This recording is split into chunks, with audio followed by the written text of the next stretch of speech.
Hi, welcome to Talking Brains, a podcast about mental health, books, and what makes brains happy.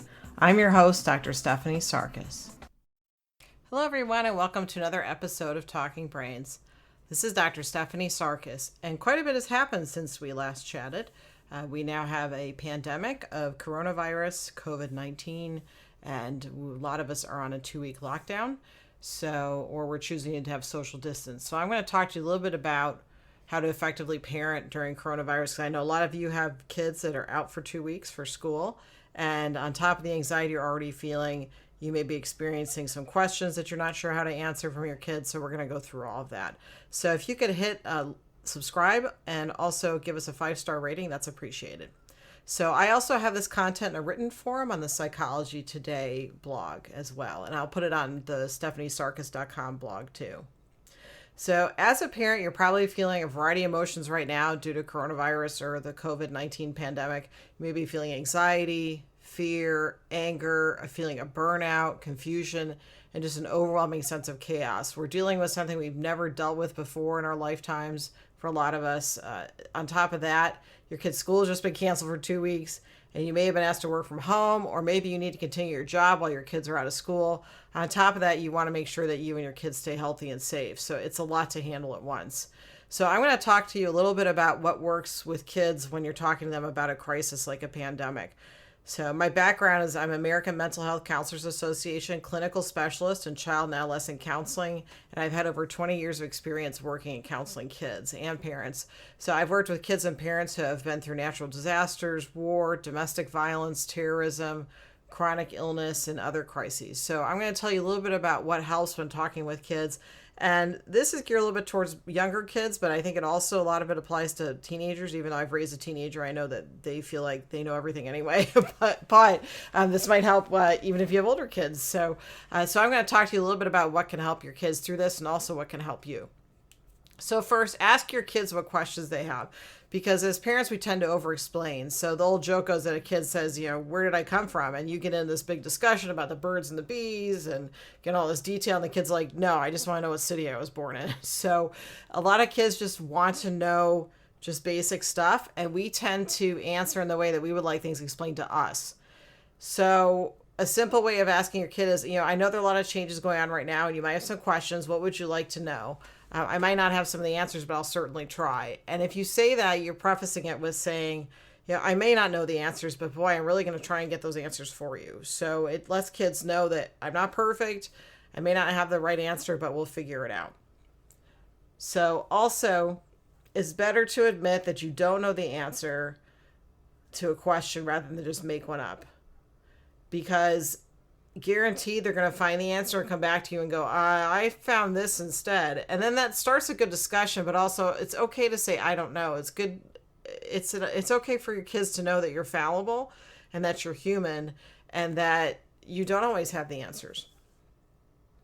So if you don't know the answer, turn to a fact-finding mission. So talk to your kid about working together to find an answer to their questions. So go online, find a kid-friendly, reputable website, and look for the answers together. This teaches kids how to do research. It teaches them critical thinking skills, and also gives them some independence too, that they have found the answer to their question. And again, it's okay to say that you don't know the answer to something.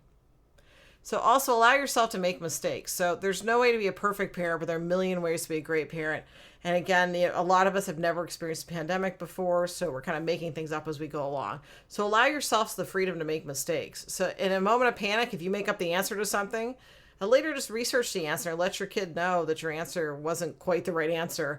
Then go over the correct information with them. It's okay to tell your kids that you make mistakes sometimes and just say, hey, I'm sorry, I wasn't sure how to answer that. I answered in a way that I think there's a better answer out there. We're in a time where it's really hard to figure out what's the right thing to do and how to act and how to behave. And it can be really overwhelming. So just cut yourself some slack that we're all kind of doing this on the fly right now. So you are a good parent or you wouldn't be listening to this podcast. So keep in mind that you're already doing all the things you probably need to do and you're doing okay and your kids are going to be okay. So also just be prepared also for unanswerable questions. So your kids may ask you what role God or another higher power had in the virus. Kids have asked me in counseling when they've gone through trauma, was that my higher power angry Or did they make this happen as a way to punish us? So I have had kids ask me that. Other kids think that they're responsible for catastrophe happening, or that their sibling did something. Like, if my sibling didn't hit me, this, hurricane wouldn't have happened. I've heard that from some kids. So it's very normal for kids to feel that way during a crisis, that either they or their siblings have done something to cause things. Because as kids, we tend to be egocentric, which is kind of how we're supposed to be. That's wired into us. It's that they feel like they have a lot of control over how things work. And the reason why that is the way it is to make sure that as kids, we get the resources that we need, like food, shelter. And that's why we're egocentric. So keep in mind that if kids are blaming themselves or blaming other people for something, that's a normal reaction. And also, we try to make sense out of stuff. And in kid brains, their frontal lobes aren't fully wired together yet with neurons. So they may make some decisions there, or make some opinions that may not be fully thought about.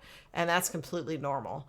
So again, the reason why we come up with the reason why things happen is we don't have a lot of control over things in life, and we try to find something that helps us get control.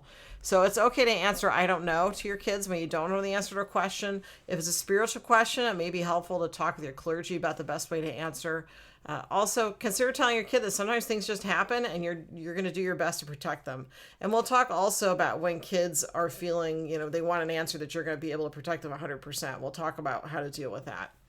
So also acknowledge your kids' fears. So let kids, it's okay to not be okay.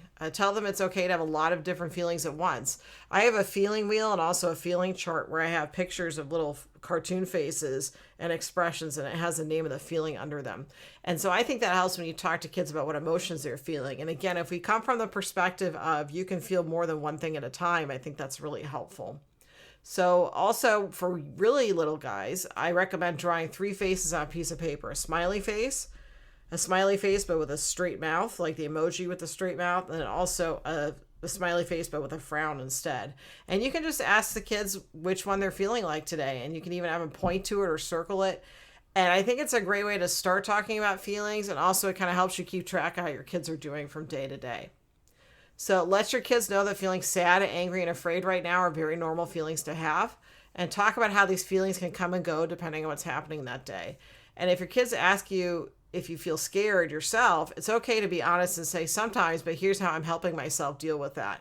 And you can talk about how you're helping with stress reduction, or practice deep breathing with your kids. Or one of the things I teach people to do is, in times of stress, or if you're feeling a panic attack coming on, is to name 3 things you can see, 3 things you can feel, and 3 things you can hear. Again, that's 3 things you can see, 3 things you can feel, and 3 things you can hear. And what that does is it helps you stay grounded in the moment. And you practice that as many times as you need to get back to baseline, is what I call it.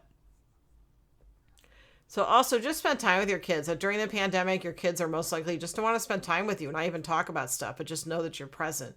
So if your kids' school's having online classes as part of a regular school schedule, because I know some schools are still holding class hours from like 8 to 4 or 8 to 3, and they're having kids do everything online, make sure that during there that there's a break and you and your kid can have a fun activity together, or you can have a fun activity later on during the day, and do something unstructured, meaning just play together without an agenda or an activity plan.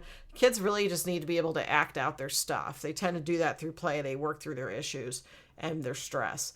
So, and also if they choose the activity themselves, it helps them get a sense of mastery when otherwise they're feeling right now like a lot of things are out of their control. So also you want to keep your anger in check, which this can be easier said than done, but usually kids don't really care, aren't aware what your feelings are about how we got to this point, how we have an uncontrolled pandemic.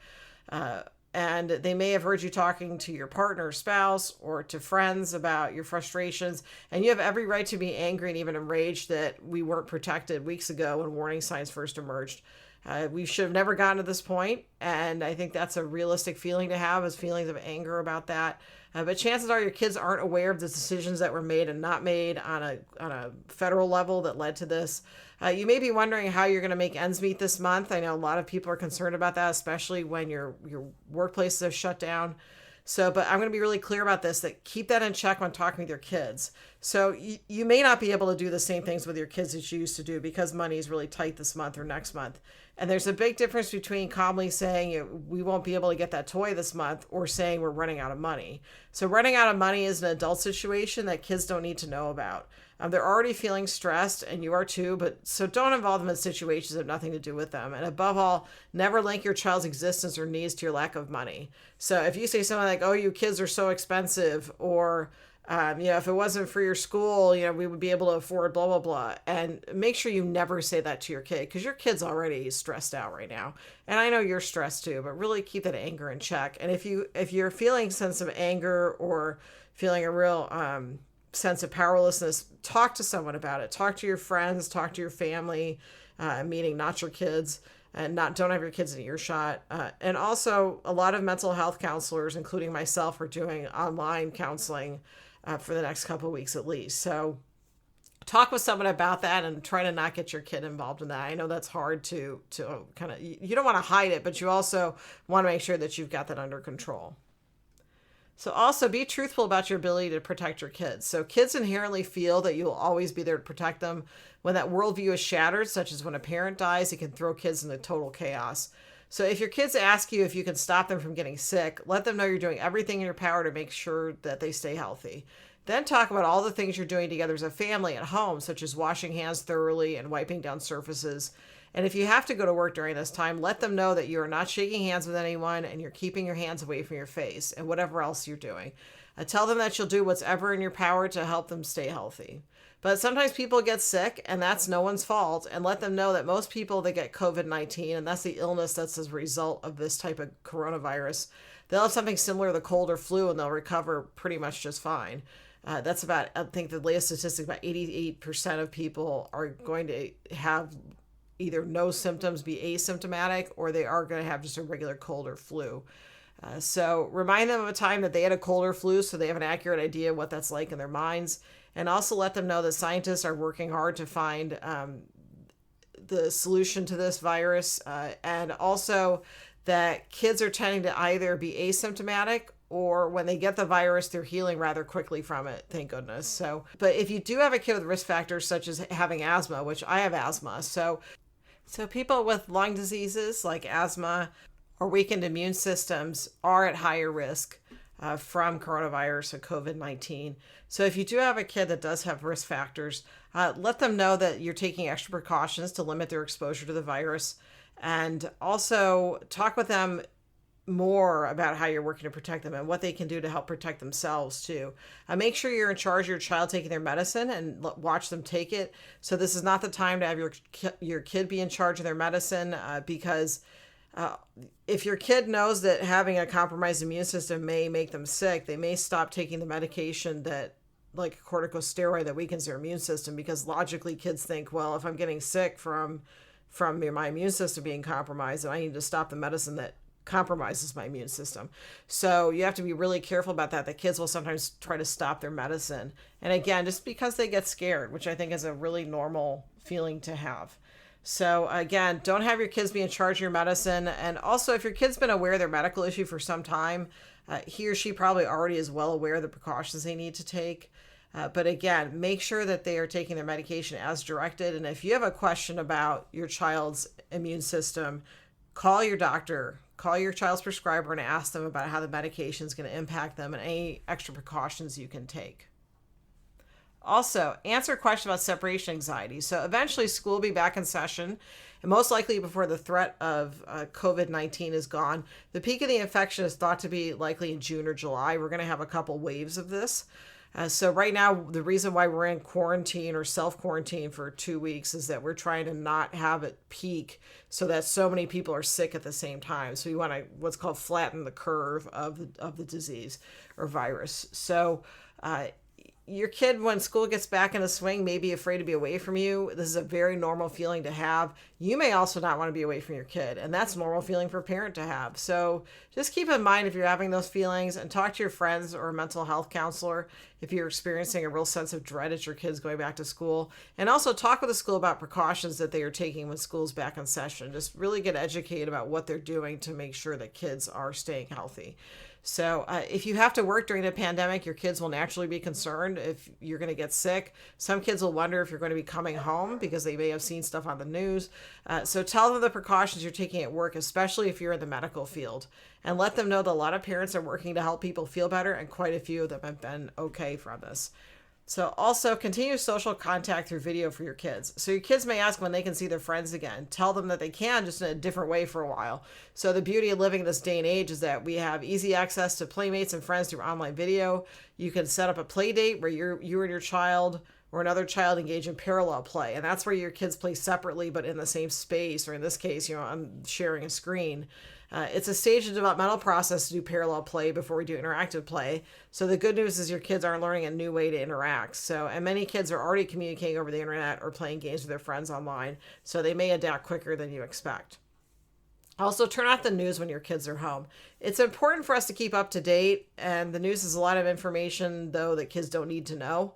It creates a lot of anxiety. So part of our job as parents is to filter that information so that kids' questions are answered, but answered gently and lovingly, and not with all the detail that the news can bring. So kids don't need to be exposed to constant news. You read the news on your tablet, on your own time, and don't leave news stories open for your kids to read. So pay attention to how much you're watching the news and check in to see if that's impacting your level of anxiety, because studies have found that if you watch the news, you can have an exaggerated view of crime and and also other issues in your city, county, state, and country. So keep in mind that we need to kind of curb how much information we're taking in, because it can increase anxiety. Again, education is important, but we also don't want to overload ourselves. And make sure you're looking at a reputable source. And there are resources for kids available on this that have factual information. And just check those out before you introduce those to your kids. So also have structure during the day, but to a point. So it's important to keep kids on a schedule, like continue to get up, eat breakfast, take a shower or bath, brush your teeth, etc., and do schoolwork if it's been assigned. But keep in mind that kids will need more time than usual to just be silly and unwind. So yeah, having a structure to your day is important, but also be flexible about it. So everyone can be a little crankier than usual, and spend some time just having your kids be kids. Spend some time outside, preferably in open spaces, limited social contact, but just let your kids just kind of cut loose a while. Because again, people are under a pressure cooker right now, so we really need time just to let everything just hang out. And also, it's really important that you practice good self-care. So one of the best things we can do is take good care of ourselves, both physically and emotionally. And that means taking extra good care of ourselves during a crisis, because kids watch us like a hawk for what they're supposed to do in a time of a lot of stress. And you want to be a role model for teaching them appropriate virus prevention skills like washing your hands and appropriate stress reduction skills. So have your kids join you for a round of deep breathing. And it also means that good self-care means taking some time out for you as a parent. So you can take a parent time out when you need to, and have kind of a relief person, I call it, where you can trade off kid watching time so you can each take a break. So it might be a friend, neighbor that you guys can watch each other's kids, so each of you just has some time to unwind. So, and also keep in mind that things are pretty rough right now, and for the foreseeable future, things might continue to get rough. But there will be a time in the future when this will pass, so keep that in mind. You and your kids most likely will be okay, even if you do contract COVID-19. A majority of people are experiencing flu or cold symptoms, and they are being resolved. So in the meantime, be easy on yourself. Everyone is trying to cope with this with no practice. And again, if you're listening to this podcast, chances are you're already a good parent. So keep up the good work, and your kids will understand. Kids are pretty resilient and flexible. So also, if you're feeling overwhelmed, know that many mental health counselors are available via video, including me. I have HIPAA compliant video. So there are a lot of us that are still continuing to help people during this time, and hang in there and stay healthy and safe. And again, there's only so much we have control over. So I wish you the best, and I hope you stay healthy. So that ends our podcast episode for today on effective parenting during coronavirus or COVID-19. So I'm your host, Dr. Stephanie Sarkis. And if you could please hit that subscribe button and also give us a 5-star rating, it's appreciated. And this podcast, both in written and audio form, also on Psychology Today, will be at my website, stephaniesarkis.com, on the blog tab. So again, stay safe and healthy, and I will talk to you soon.